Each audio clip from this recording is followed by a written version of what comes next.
The story begins in 2009 when humans, after years of hard work, discovered a cure for cancer. This achievement was considered humanity's greatest historic triumph. Doctors had created a virus that stopped cancer cells from growing in the human body. The discovery of this new virus sparked celebrations around the world, hailed as a miracle of medical science. But no one imagined that their cure would one day turn into a disease in its own right. Within a few months, the virus the scientists had created began undergoing spontaneous mutations lethal to humans. The virus spread rapidly through the air, wiping out 90% of the world's population. The remaining 10% turned into dangerous zombie monsters that began devouring the rest. 3 years after the outbreak began, we see New York City completely deserted. With humans gone, nature has turned the city into a jungle. Here we meet Dr. Will Foster, the last survivor of the virus. He, along with his dog Jimmy, is chasing a herd of deer, hoping to catch one for food. But the deer are faster than the wind. They surround Will and trap him, forcing him onto a dead-end road. From there, Will is forced to chase them on foot. He's about to shoot a deer when it suddenly vanishes from sight. Will approaches cautiously, but before he can grab it, a lioness attacks and devours him. Will had found this deer with great difficulty, so he considers killing the lioness. But when he sees she's carrying it to her cubs, he changes his mind. His watch alarm goes off. Sunset has arrived. Will rushes home and sprays alcohol on the door to mask his scent, protecting himself from zombie attacks. Before sunset, Will closes all the doors and windows in the house because zombies only come out at night. Once darkness falls, the zombies take to the streets and begin devouring every living creature, a habit they repeat every night. Will hides in the bathtub with Jimmy and prays it will all end soon. The next morning, Will exercises hard. Staying fit is critical for survival. Afterward, he heads to the basement, where he set up a lab to run experiments on humans. For years, Will has been trying to find a cure for the virus, but all his trials have ended in disappointment. The mice he gave the antidote either died or became more aggressive. But today is different.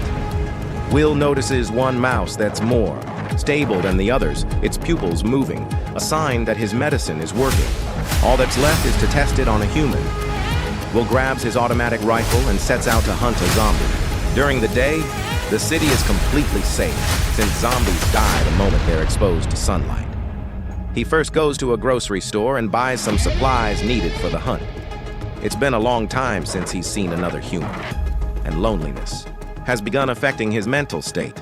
To cope with it, he set up several mannequins in the store and talks to them daily as if they were alive. Will broadcasts a radio signal every day. He's kept this up for the past 3 years, hoping to alert anyone to the existence of living beings.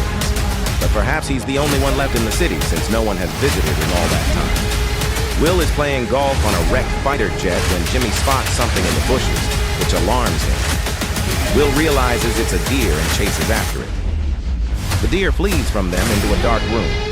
Will tries to stop his dog from following, but Jimmy doesn't listen and goes in. Will has always avoided dark places because zombies hide in them. But now, since he has no one left in this world except Jimmy, he goes in too.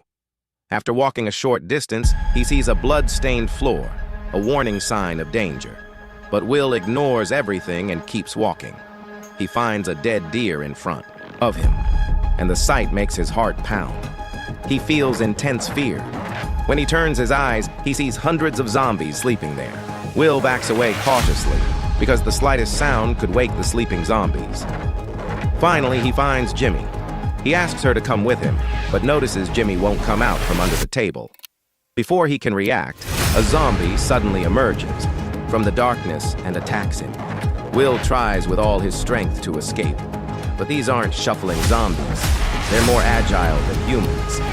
They pounce on Will, but Will jumps from the first floor of the building, exposing the zombie to sunlight. As the sunlight hits it, the zombie writhes in pain, its skin burning as if touched by acid.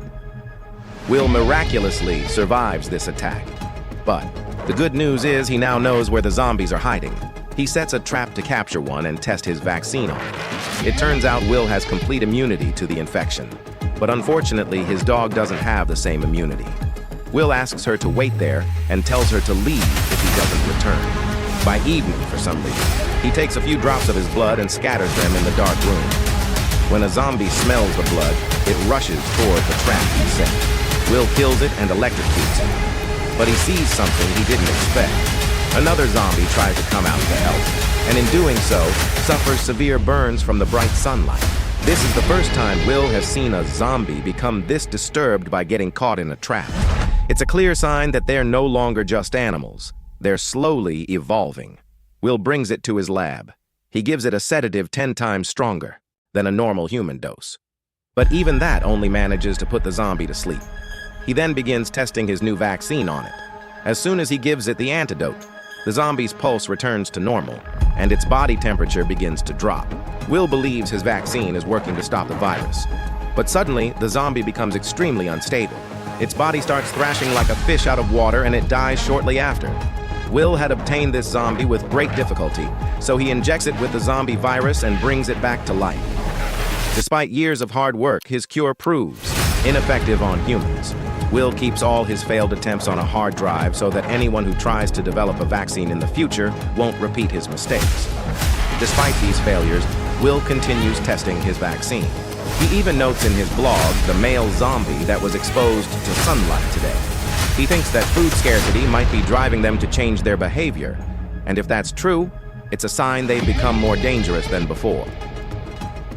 The next morning, Will broadcasts his message again over the radio, hoping someone will hear it.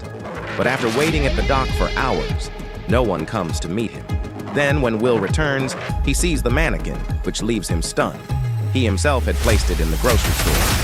He can't understand how the mannequin got there, since there's no one else in the city who could have done it. Will feels he's losing his composure. He starts asking the mannequin how this happened, and when it doesn't answer, he shoots it in a fit of rage. He can't understand how this happened. For a moment, he wonders if the monsters did it, but then remembers that's impossible since they lack the capacity for thought. As Will moves forward to investigate further, he steps on a set trap, causing him to fall on his head and lose consciousness. When he regains consciousness, evening has fallen. Will realizes the sun is about to set. He needs to get out of there immediately. He uses a knife to cut the rope wrapped around his leg, but as he falls freely, the knife pierces his thigh, paralyzing him. Will screams in pain and tries to reach his car. But then he sees the sun is about to set. He looks into the pitch darkness and barks. Will realizes someone is there. But before he can do anything, the zombie hiding in the darkness sets its infected dogs on him. The dogs try to attack. Will, but a flash of light stops them. Will rushes to draw his gun, but the flash fades and disappears, and the dogs attack. Will manages to kill one or two, but he can't save Jimmy from the attack. The dogs bite Jimmy and infect her. Will rushes Jimmy to the lab and, in a desperate attempt to save her, injects her with the antidote he recently developed. Will gives her the medicine, but deep down, he knows he can't save her. Still, he stays by her side until the end. The virus soon begins ravaging Jimmy's body, forcing Will to kill his beloved dog with his own hands. The next morning, Will buries her. But by the time he's done burying her, he's lost all motivation to live. He takes a large dose of antidepressants, feeling suicidal. But before he dies, he decides to avenge Jimmy's death on the zombies. Will parks his car in the middle of the city and waits for evening to fall. As the sun sets, zombies emerge from their hiding places one by one. The moment Will honks the car, horn, they all attack him at once.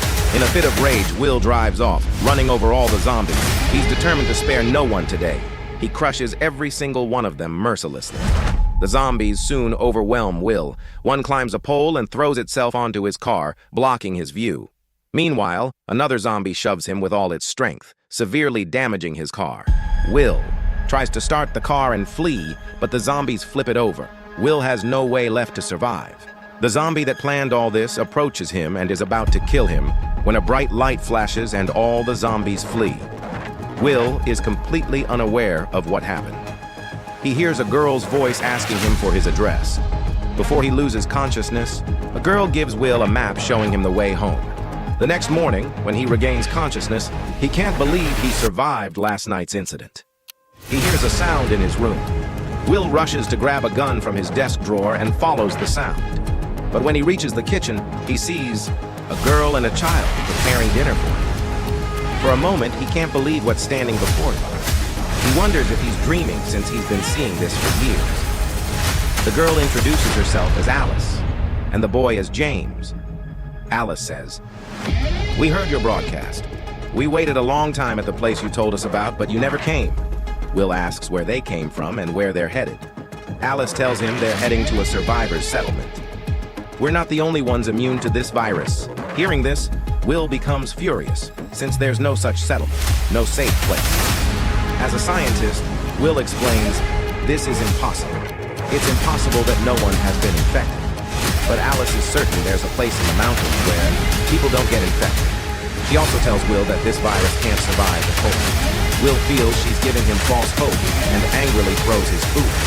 Perhaps years of loneliness have made him unable to think clearly. He sits alone for a while to think calmly. After a while, he returns and sees James watching cartoons on TV. Will used to watch these cartoons for entertainment, so he remembers every line of them. Will apologizes for throwing his food and thanks her for risking her life to save him. He wants to know more about her.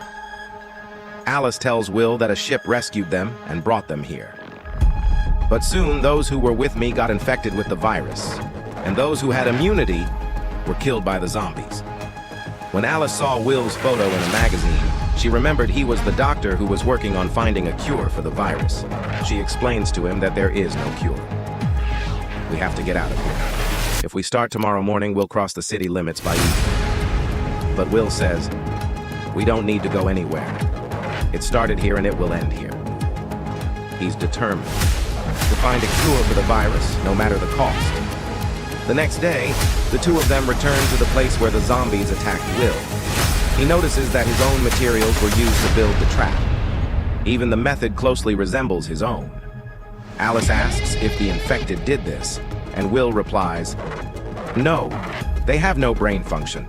They can't do this at all. They're evolving, but not fast enough to plan a complex trap like this. This must have been done by a human." Will then takes her to his favorite spot, where he used to feed the fish. James gets into the pond and starts bathing, and Will throws a lot of feed at him, causing the fish to surround him. James says the water is very cold, and hearing this, Will is struck with shock. He quickly returns to his lab and puts the zombie on ice, causing its heartbeat to slow down naturally. Alice enters his lab. This is the first time she's seen a zombie up close. Alice can't believe Will is holding one alive. Will tells her his vaccine will inevitably kill it, but maybe the ice will lower its temperature enough to boost the vaccine's effectiveness. Alice notes that Will has run many experiments on zombies over the years, but none have succeeded. Will notices that James has fallen asleep on the couch, so he carries him to his daughter's room, which he hasn't opened in years. Alice learns that Will had a family who died in a helicopter crash while leaving the city. Evening approaches, so Will seals up the house tightly before sunset. Alice asks Will to come with them to the settlement, but Will says there's no settlement anywhere. Alice tries hard to convince him that there are still people alive, and if they leave now, they can reach safety before sunset. But Will thinks she's making up stories and asks her, "How did you know there are people there? How did you know?" She answers, "I just know." Alice believes in God and believes there's a reason she's there. She says, "I know you were about to kill yourself last night, and I arrived just in time to save your life. That can't be a coincidence. It's a sign from God, and you need to understand it." But Will doesn't believe in God. He says, "You want to hear what your God wants you to hear. There was a time when there were 6 billion people in this world. When the pandemic spread, the virus infected 90% of the population. That means 5.4 billion people became dear to your God. 580 million people turned into zombies. After that, they got hungry and started devouring the remaining 1%. Everyone we know, you and I, is dead now. And your God didn't save any of them. Give up the idea that there's a God. There's no God anywhere. We've been left completely alone in this world." Hearing this, Alice begins to cry, because Will has proven that the faith she relied on to survive was false and useless. They're talking when Will feels some vibrations. He senses serious danger. He asks Alice if she brought him here yesterday, during the day or at night. When he realizes they arrived before sunrise, he quickly asks her to turn off all the lights in the house, because the zombies have tracked them and found them. Hundreds of zombies are rushing toward his house. Will turns on the UV lights to stop them, but to no avail. They destroy everything in their path. Now, only a few steps separate Will's house from where they are. Finally, Will detonates the explosives, surrounding the house, and the blast kills most of the zombies. He thinks it's all over, but suddenly, another wave of zombies starts advancing toward him quickly. Will can't hold them off any longer, so he quickly tries to send Alice to safety. But when he goes upstairs, he finds she and James have vanished. Before he can grasp what's happening, a zombie attacks him, grabbing his neck and trying to tear him apart. It tries, but Will stabs it in the leg with a nearby screwdriver. The zombie gets angry, lifts him up and throws him to the ground, badly injuring Will. Will rushes to grab a gun from a cabinet and fires at it, but not a single bullet hits it. It hides and won't come out. Then Will blows up a nearby cylinder. He chases it, but soon runs out of ammunition. Will calls out for James, but no one answers. While searching for them, he spots a zombie breaking through the ceiling, clearing the way for the rest of the zombies. Alice and James had been hiding there, and their sound alerts the zombies to their presence. The zombie is about to move toward them when Will shoots him. Still, the zombie's final scream is loud enough to draw the rest of the zombies toward them. Will tells Alice to hurry with James to the lab. Meanwhile, all the zombies break through the walls of the house. Before they can kill them, Will locks himself inside the lab. When Alice reaches the lab, she sees that the zombie Will gave the antidote to has begun recovering. She can't believe her eyes as she watches it return to human form. Meanwhile, the zombies break through the door and enter the lab, but Will manages to seal himself inside a glass wall at the last moment. The zombie tries to break the glass, but it's too strong. Will tells them, "I can save you. You're all sick. I can help you." But the zombies don't understand her and destroy all his research.